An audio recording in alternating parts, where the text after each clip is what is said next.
Bonjour à tous, Zach Mouekassa, le guerrier noir. J'espère que ça va. J'étais là en train de parler à un vieil ami, un ami d'enfance que j'ai vu il y a très longtemps. C'est un gars qui gère une entreprise réussie dans la Silicon Valley, à Los Angeles.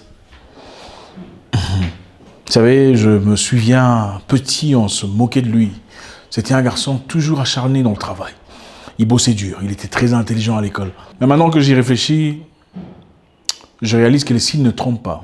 Vous savez, la vie nous donne toujours des éléments sur lesquels on peut se baser pour juger le caractère d'une personne. Et je suis ravi d'avoir côtoyé ce garçon. Je suis heureux pour lui. Et pendant que j'y réfléchissais, j'ai été inspiré. La vie nous donne toujours des éléments sur lesquels on peut se baser pour juger le caractère d'un être humain. Et nous sommes chaque jour entourés par des personnes, sans le savoir, qui nous apportent un plus ou pas. Et aujourd'hui, on va parler de 5 types de personnes qu'il faut complètement éviter pendant sa course vers le plein accomplissement. Donc voilà, la vie est déjà compliquée telle qu'elle est. Mais si vous y rajoutez encore des gens qu'il ne faut pas, vous la compliquez davantage. Voilà, il y a des gens qu'il faut éviter. Okay, c'est pas de la méchanceté, c'est pas...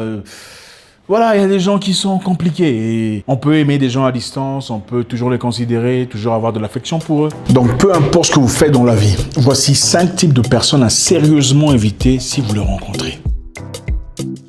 Le premier, je l'appelle le « j'ai toujours raison ». Ils semblent avoir une connaissance poussée sur tout sujet que vous évoquez. Ils sont experts en tout. Vous parlez de visa, ils savent comment on fait. Vous parlez de Bangladesh, leur cousine est déjà allée à Bangladesh. C'est des gens très difficiles. Vous parlez de business, d'achat de voitures ou de dédouanement, eux savent déjà comment on fait le dédouanement des voitures au Bénin. Malheureusement, monsieur ou madame j'ai toujours raison est presque toujours sournois, presque toujours fourbe. Il cache ses sentiments, dissimule ses émotions dans un but malveillant. Car à chaque fois qu'il est contredit, son narcissisme déclenche un nouveau sentiment de guerre. Ça ne se termine jamais là. Alors gare à vous si vous osez contredire quoi que ce soit ou avoir une opinion différente de ce qu'ils ont. Alors là, s'ils ne se fâchent pas directement devant vous, comme un petit enfant, c'est auprès d'un ami commun qu'ils le feront. Ils iront chez un ami ou une personne qui vous connaît se plaindre. Ils disent celui-là, il se prend pour qui? Il pense qu'il connaît tout. Il se prend plus intelligent que tout le monde. En effet, ne comprenons pas que c'est lui le problème. C'est difficile d'être en business ou d'entreprendre avec monsieur ou madame je connais tout. Qu'allez-vous lui apprendre? Monsieur ou madame j'ai toujours raison connaissent souvent le prix et le modèle de chaque voiture qui passe. Mais malheureusement, ils n'ont pas toujours raison et ils peuvent quelquefois vous induire en erreur. Et gare à vous si vous osez contredire ce qu'ils ont à dire. Monsieur ou madame j'ai toujours raison est souvent celui qui sait combien a été dépensé dans le mariage secret de l'enfant d'un riche de la ville. Le mariage était secret, s'il vous plaît. Mais il ou elle sait combien a été dépensé. Il vous fera faire des dépenses dont vous n'avez pas besoin. Genre, rachète ça, c'est tendance. Pas celui-ci, l'autre. Et il ira juste à vous rabaisser pour avoir fait un choix complètement différent du sien. Avez-vous déjà connu un monsieur ou madame j'ai toujours raison? Parlez-nous-en. La deuxième personne à éviter ici, c'est le pessimiste éternel. Vous savez, dans la vie, il y a des trouveurs des solutions. Je ne sais pas si vous avez déjà rencontré ce genre de personnes, mais c'est le genre de personnes à qui, peu importe le problème que vous avez, trouveront une solution ou vous aideront à trouver une solution. Malheureusement, il y a aussi le contraire. Des pessimistes éternels. Des gens qui ont un problème pour toute solution. Vous lui présentez une solution, lui vous présente un nouveau problème. Vous lui présentez une solution, il vous présente un nouveau problème. C'est le genre de personnes qui vous diront « Ah non, ne te lance pas dans cette histoire, commence pas cette entreprise, ça ne marchera pas. Tu vas te faire arnaquer, tu sais. Moi et mon cousin, on a essayé, ça n'a pas marché. D'ailleurs, on a perdu de l'argent. Aujourd'hui, nous sommes endettés jusqu'au cou et c'est incroyable. Et patati et patata et tout ça, ça ne marche pas, tu vois. Faut me faire confiance. Je te vais...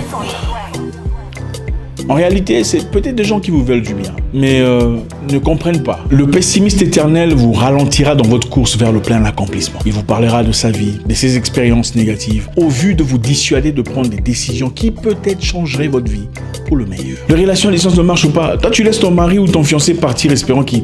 Franchement, tu me fais rire. Tu sais combien de personnes sont tombées dans le même trou? Moi d'ailleurs qui te parle ici. Tu sais, j'ai attendu 8 ans pour un homme. Oui, les hommes sont tous les mêmes. Tu penses qu'il est là en train de t'attendre? Ah ma chère, mais tu te trompes. Tu passes ton temps, ta jeunesse, ta fraîcheur. Et franchement, ça me fait rire au fait. Tu rejettes des hommes sérieux qui veulent de toi ici parce que tu attends un homme qui est parti depuis des années. Finalement, vous l'écoutez. Vous vous lancez dans une histoire avec un monsieur sur place. Puis après, vous tombez enceinte. Le monsieur se joue de vous. Et puis, boum, vous réalisez que le monsieur était marié, avait une famille. Et finalement, le monsieur qui était censé être votre mari ou votre fiancé revient. Et tout est...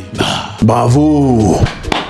Et croyez-moi, ce sera les mêmes personnes qui vont se moquer de vous quand tout sera gâché. Il y a généralement deux types de pessimistes. Il y a ceux qui vous veulent véritablement du bien, mais ils ne sont peut-être pas très futés. Et ceux qui veulent vraiment vous faire tomber. Il faut quelquefois apprendre à verrouiller son cœur à double tour et faire ce qu'on désire. Alors, est-ce qu'on est ensemble? On évolue? Ok. Le troisième type de personnes à sérieusement éviter sont les critiqueurs. Ces personnes qui ont toujours des choses à dire sur les autres. Ils ont des mots à placer sur chaque situation. Le gars là, il se prend trop la tête. Cette fille là, elle se prend pour qui? Elle n'a même pas d'argent. En tout cas, elle n'en a pas autant qu'elle prête. Mais entre-temps, lui-même n'a rien. Cette voiture-là, ça c'est quel genre de voiture? Il vient ici gonfler avec une voiture. C'est sa voiture. Mais lui-même, il est piéton. Quel mariage? Le mariage là, ils n'ont pas dépensé de l'argent. Mais lui-même, il n'est pas marié. Oui, il s'est marié seulement avec. Il faut éviter ce genre de personnes. Oui, il y a de ces gens qui sont invivables. Ils critiquent tout le monde. Ils critiquent leurs cousins, leurs cousines, le bailleur, la voiture du bailleur. Ils critiquent la nourriture qui leur est servie gratuitement chez autrui. Dénigrent les bonnes intentions des gens. Non, tu vois, elle fait ça. C'est parce qu'elle s'attend à ce que tu fasses ça pour elle. Ce n'est jamais pour rien. Créer la zizanie entre les frères et les amis, des gens à sérieusement éviter. Votre télévision est bien, mais il vous faut une plus grande. Sa voiture est belle, elle est neuve, mais il y a déjà de nouveaux modèles. Leur business avance, oui, c'est vrai. Mais est-ce qu'ils font vraiment de l'argent? Je sais pas, comme je la vois là, c'est comme si elle porte les mêmes chaussures. Et même son mari n'a pas, on voit pas les montres, on voit pas les téléphones. Je sais pas, est-ce qu'ils ont vraiment ce qu'ils prétendent? Franchement, Mais en attendant, des $50 en banque. Le quatrième type de personnes à totalement éviter sont les hypocrites. Les hypocrites sont toujours malhonnêtes. Et la malhonnêteté est un vice, c'est une lèpre qu'il faut sérieusement éviter. Sinon, avec le temps, elle vous écroulera malgré vos forces. Les hypocrites sont ces gens qui, en votre absence, ne disent pas les mêmes phrases qu'ils disent en votre présence. Ils ne sont pas fidèles à vous. Ils sont fidèles aux éléments et aux choses qu'ils tirent auprès de vous. Faites très attention. Ce sont souvent des gens qui viennent pour des fins personnelles autour de vous. Quelques avantages, de l'argent, des ressources financières, quelques facilités, quelques facilitations. Ils sont là pour leurs propres objectifs. Ce n'est pas pour vous, c'est pas pour votre amitié. À partir du moment où vous coupez ces ressources, vous coupez cette source d'abondance, vous verrez leur vraie face. C'est des gens qui devant vous sourient et sont gentils, sympas, tout ça, mais en votre absence disent des choses totalement différentes de ce qu'ils disent en votre présence. Quand vous faites un deal ou que vous donnez de l'argent à quelqu'un pour payer quelque chose, regardez la différence qu'il vous rend. Allez dans un coin et comptez. Si l'argent ne convient pas, regardez une seconde fois quand vous lui donnez de l'argent. Si c'est la même chose, vous savez que vous avez devant vous une personne de malhonnête. Vaut mieux avoir une personne honnête et ensuite vous demande gentiment que d'avoir une personne prête à vous jouer des tours et des jeux. Une personne malhonnête vis-à-vis de vous ne vous aime pas. Celui qui est fidèle dans les petites choses sera fidèle dans les grandes choses. Pour découvrir un malhonnête ou un hypocrite, écoutez attentivement ce qu'il dit de ceux qui sont censés être proches de lui. Vous en tirez des éléments très importants. La cinquième catégorie des personnes à sérieusement éviter sont les victimes éternelles. Ces personnes qui se plaignent de tout ce qu'il y a autour d'eux. Tout le monde sont mauvais. C'est eux qui sont bien. Les gens qui les entourent, leurs frères, leurs cousins sont jaloux. Leurs parents sont morts trop tôt. Voilà pourquoi ils souffrent.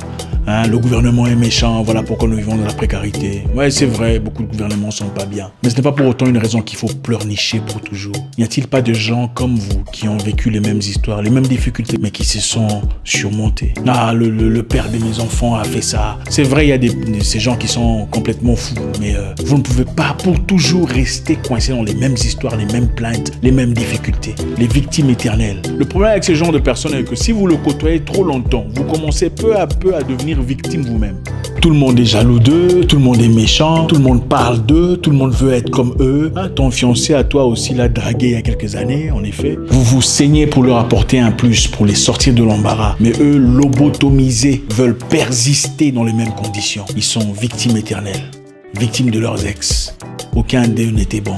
Victimes de leur famille, de leurs cousines, de leur franchise, les victimes éternelles. Vous avez connu un type de ces personnes? Partagez avec nous. Parlez-nous de votre expérience personnelle, l'expérience mûrie, l'expérience grandie, l'expérience affranchie. À demain pour la prochaine vidéo.